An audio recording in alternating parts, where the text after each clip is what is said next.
శ్రీ గురుభ్యో నమ. శ్రీమాత్రే నమ. మా భక్తి టీవీని ప్రోత్సహిస్తున్నటువంటి మా ప్రేక్షకులందరికీ ధన్యవాదాలు తెలియజేస్తూ 25 మే 2025 నుంచి 31 మే 2025 వరకు గల కాలానికి రాశి ఫలితాలు ఏ విధంగా ఉన్నాయో తెలుసుకుందాము. ముందుగా గ్రహస్థితులు: మేషంలో చంద్రుడు, వృషభంలో రవి బుధులు, అలాగే మిథునంలో గురువుగారు, కర్కాటకంలో కుజుడు, సింహంలో కేతువు, ఇక కుంభరాశిలో రాహు, మీన రాశిలో శుక్రశనులు.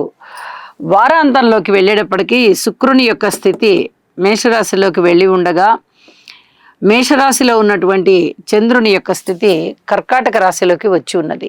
ఇక గ్రహ సమ్మేళనాల యొక్క ఫలితాలు ఏ విధంగా ఉండబోతున్నాయి అంటే, శని శుక్రుల కలయిక అన్యోన్యతని దెబ్బతీసే విధంగా ఉంటుంది.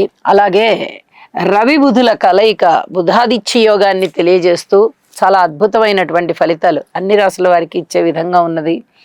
ఇంకా వారాంతంలోకి వెళ్ళేటప్పటికీ చంద్ర కుజుల కలయిక కుజుని యొక్క నీచ భంగాన్ని తెలియచేస్తూ కుజుడికి మంచి లక్షణాలని ఇస్తోంది.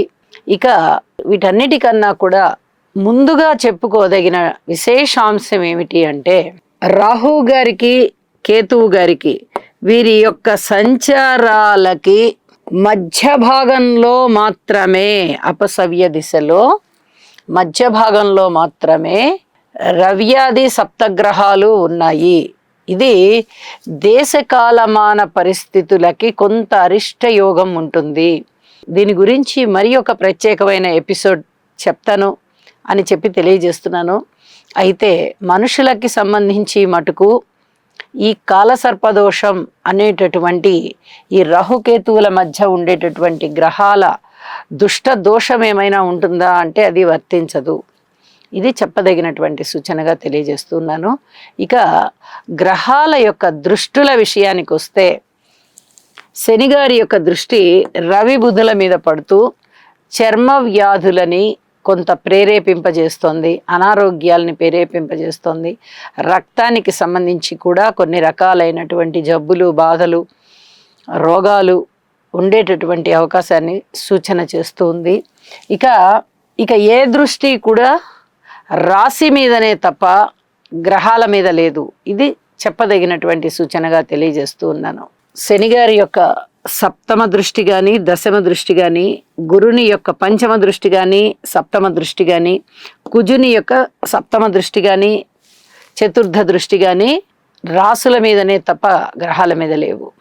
అయితే గురువు గారి యొక్క నవమ దృష్టి రాహు మీద పడుతుంది. నాస్తిక భావాలని సూచిస్తూ ఉండడానికి అవకాశాలు ఉంటూ ఉంటాయి. అలాగే కుజుని యొక్క 8వ దృష్టి రాహు మీద పడుతూ ఉన్న కారణంగా సర్పదోషం అనేది కూడా ఒకటి ఏర్పడుతూ ఉన్నది. ఎవరి జాతకంలో అయితే సర్పదోష నివారణ చేసుకోకుండా ఉంటారో, అంటే ఆ దోషం ఉన్నవారు నివారణ చేసుకోకుండా ఉంటారో, వారు కుజరాహు స్తోత్రాలు పఠించడం మంచిది అని చెప్పి తెలియచేస్తూ ఉన్నాను. ఇక రాసుల్లోకి వెళ్దాం. ధనస్సు రాశి వారికి చాలా చాలా అద్భుతంగా ఉంది ఈ వారం రోజుల కాలము కూడా. ఒక్క మాటలో చెప్పేసేయచ్చు.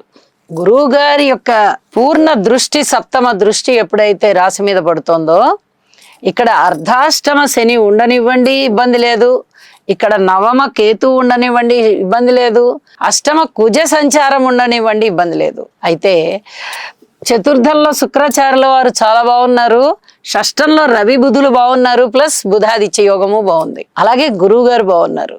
తృతీయంలో రాహు చాలా చాలా బాగున్నారు. అంటే వీరికి 5 గ్రహాల యొక్క ఉనికి చాలా బాగుంది.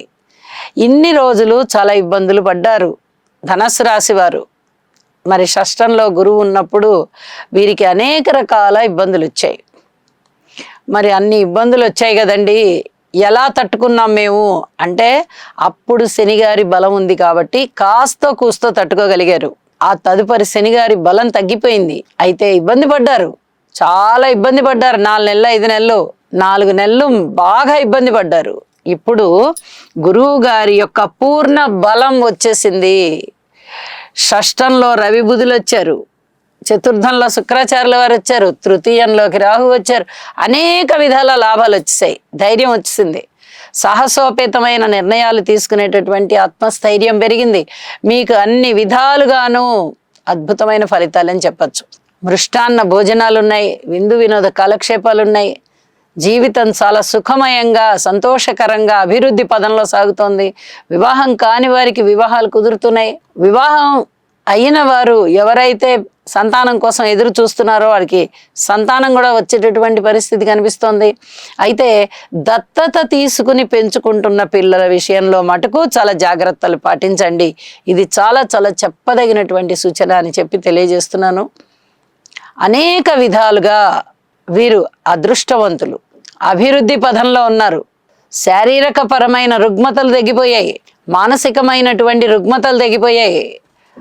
ఆర్థిక పరంగా అభివృద్ధిలోకి వచ్చేసారు. కుటుంబం బాగుంది, అన్నదమ్ముల సహాయ సహకారం బాగుంది, మాతృవర్గ రీత్యా బాగుంది, అలాగే ధన ఆదాయం రీత్యా బాగుంది. శత్రువులు మిత్రులైపోయారు. చిన్ననాటి మిత్రులు ఇంకా ఇప్పుడు మళ్ళీ దగ్గరవుతున్నారు. ఏ పని పట్టుకున్న విజయ అవకాశాలు ఉన్నాయి.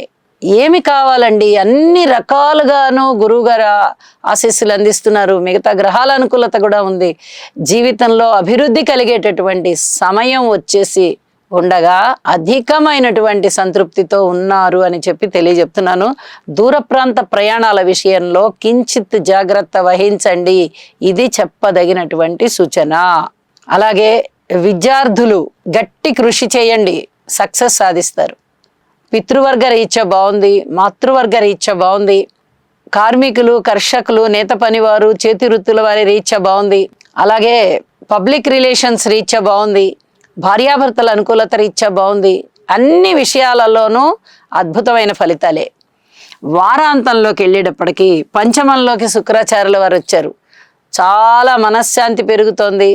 అలాగే దైవ ధ్యానం పెరుగుతోంది. ఉపాసనా మార్గాలు పెరుగుతున్నాయి. అలాగే గురుభక్తి బాగా పెరుగుతోంది. దైవ పూజలు బాగా చేస్తారు. అద్భుతమైనటువంటి మీ యొక్క ఆలోచన సరళి కానీ, క్రమశిక్షణ కానీ మంచి పేరు ప్రఖ్యాతులు తీసుకుని వస్తోంది అని చెప్పి తెలియజేస్తూ, మీ ఇష్టదేవతారాధన చేయండి, ఇంటి ఇలవేల్పుని కూడా పూజ చేయండి, మరింతగా శోభాయమానంగా మీ జీవితం ఉంటుంది అని చెప్పి తెలియజేస్తూ శుభం. గురుగ్రహ అనుకూలత కొరకు దేవానాం చ ఋషీణాం చ గురుం కాంచన సన్నిభం బుద్ధిమంతం త్రిలోకేశం తం నమామి బృహస్పతిం.